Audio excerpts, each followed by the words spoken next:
Je m'appelle Marine, je suis actuellement étudiante en Master 1 MEF premier degré. Donc premier degré, c'est tout ce qui concerne l'enseignement des cycles maternels et cycle 3, c'est-à-dire élémentaire.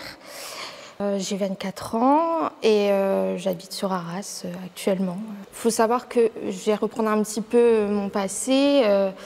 Par rapport à l'enfance, j'ai toujours bien vécu mon handicap parce que c'est de naissance. Du coup, en fait, je connais pas la vie d'une personne valide en fait. Donc je pense que ça aide à accepter plus facilement la chose. Et est-ce que tu pourrais nous décrire ton handicap pour qu'on puisse bien le comprendre en fait? Alors j'ai ce qu'on appelle un syndrome polymalformatif. J'ai un lourd handicap quand même au niveau du dos. Pour simplifier, j'ai une scoliose, mais la scoliose normalement c'est l'angle d'inclinaison au moins 45 degrés ou moins. Moi, je suis un petit peu plus que ça, donc forcément, ce qui fait que je suis quand même comme ça et que ma mère m'a toujours dit, tu as une colonne vertébrale en forme d'escalier. Ouais. Et sinon, au niveau du rachis gauche, au niveau de la jambe gauche, j'avais pas mon genou formé en fait à la naissance et ma jambe complètement mal formée. Qu'on a décidé d'un commun accord avec les médecins d'amputer à l'âge de 6 ans. Donc du coup, tu as une prothèse à la place? Oui, j'ai toujours eu une prothèse en fait, okay. Qui a évolué forcément. Parce qu'en fait, si on n'amputait pas, pour faire simple, si on n'amputait pas, je ne pouvais pas avoir de prothèse avec une articulation du genou, ce qui aurait été compliqué, ne serait-ce qu'en voiture, je n'aurais pas pu passer le permis, enfin plein de petits détails comme ça. Donc il a fallu essayer d'envisager, comme la croissance n'avait pas commencé, envisager la taille potentiellement que j'allais faire à l'âge adulte pour pouvoir amputer entre guillemets au bon endroit et que ça aille. Ça n'a pas été totalement le cas parce que c'est pas une science exacte malheureusement, mais au final on s'en sort quand même. Est-ce qu'elle prend beaucoup de place dans ta vie au quotidien? Ah oui, oui, ça c'est une part entière de ma personnalité en fait. Est-ce que tu considères que c'est une force? Et si oui, pourquoi? C'est une force et une faiblesse à la fois. Est-ce que tu peux nous expliquer du coup? C'est une force parce que je pense que je ne serais pas cette personne que je suis aujourd'hui avec cette rage de vaincre, etc. Ça c'est indéniable et je pense que, enfin c'est même pas je pense, j'en suis convaincue en fait que mes parents ils sont pour beaucoup pour ça parce que ils m'ont toujours appris à avoir la tête haute et à avoir honte, ne pas avoir honte de ce que je suis. Et que si on m'aime, c'est bien, mais si on m'aime pas, tant pis. Oui, en même temps, c'est ma faiblesse parce que forcément, les moqueries, les petites insultes par rapport à ça, forcément, ça me touche. Ça serait mentir de dire que ça me touche pas. Encore maintenant, à l'âge adulte, j'apprends un peu avec l'âge à relativiser. Quand j'étais plus jeune, surtout à l'âge de l'adolescence, je dirais, je souffrais plus du regard des gens, par exemple dans la rue, etc. Maintenant, ça va un peu mieux. Il y a juste quand c'est insistant et que je considère que c'est des personnes quand même d'un certain âge qui ne sont pas censées nous regarder comme si on était des bêtes de foire.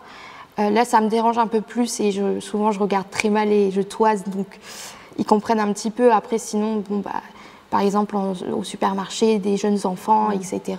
Même dans le cadre de mes stages. Oui, j'allais te demander dans le cadre de ton futur métier. Ça ne me dérange pas du tout. Bien sûr, je m'attends à devoir expliquer à mes futurs élèves ce qu'il en est sans rentrer trop dans les détails parce que forcément, ça reste mon dossier médical et ça me regarde. Mais je m'y attends et je suis préparée à ça, il n'y a pas de souci, je suis totalement ouverte aux questions.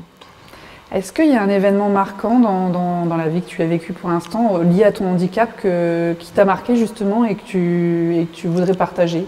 Il y a un impact, un événement lié à ça. Je dirais quand même mon amputation, quand même si j'étais jeune, j'ai très bien compris, les psys, j'ai été suivie forcément par des psychologues là-bas pour savoir si je mesurais bien ce qui m'attendait, entre guillemets. Donc je dirais que c'est ça, ouais. Après, ça a forgé en fait le reste de ma vie. Et j'ai toujours été à l'école, en fait. L'école maternelle et élémentaire se suivaient. Enfin, c'était à côté, donc du coup, j'avais toujours les mêmes camarades. Et en fait, mes camarades m'ont toujours connue comme ça. Je rentrais à l'école, je ne marchais pas. Donc, ils ont été éduqués aussi très jeunes au handicap. Et donc, du coup, ça s'est toujours très bien passé. Ensuite, je suis allée à mon collège de secteur qui n'était pas le collège de la ville. Et donc, du coup, c'est là que ça s'est un peu gâté parce que pendant 2 ans, j'ai subi du harcèlement scolaire. Mais bon, après on s'en relève, même si c'est pas facile, on s'en relève. Tu as été accompagnée quand tu subissais ça? J'ai été beaucoup accompagnée par mes parents qui m'ont beaucoup soutenue, ma famille, mais sinon, en termes d'accompagnement psy ou autre, non. Plus largement sur le handicap, est-ce que tu penses que le regard sur le handicap a évolué en 2025? Alors, je pense que pour certaines personnes, oui. En fait, je pense qu'il y a un premier début de changement des mentalités qui s'est opéré, mais pas complètement, parce que justement, par exemple, tout ce qui est handicap invisible, c'est pas encore extrêmement reconnu. Donc, je dirais que c'est partiel, en fait. C'est vraiment partiel. C'est aussi, je pense, une question d'éducation. Par rapport à ça, il y a aussi d'anciennes générations qui comprendront malheureusement peut-être jamais, quoi. Donc, Et dans le Pas-de-Calais, est-ce que tu penses qu'être jeune et en situation de handicap, ça se passe bien en fait, ou est-ce qu'il y a des choses à améliorer, et est-ce que tu verrais des pistes d'amélioration? Est-ce que c'est des choses auxquelles tu as déjà réfléchi? Alors, sur le Pas-de-Calais, je dirais que, bon, il y a un gros problème, mais je dirais en France en général, c'est parfois l'accessibilité à certains lieux publics, c'est une évidence.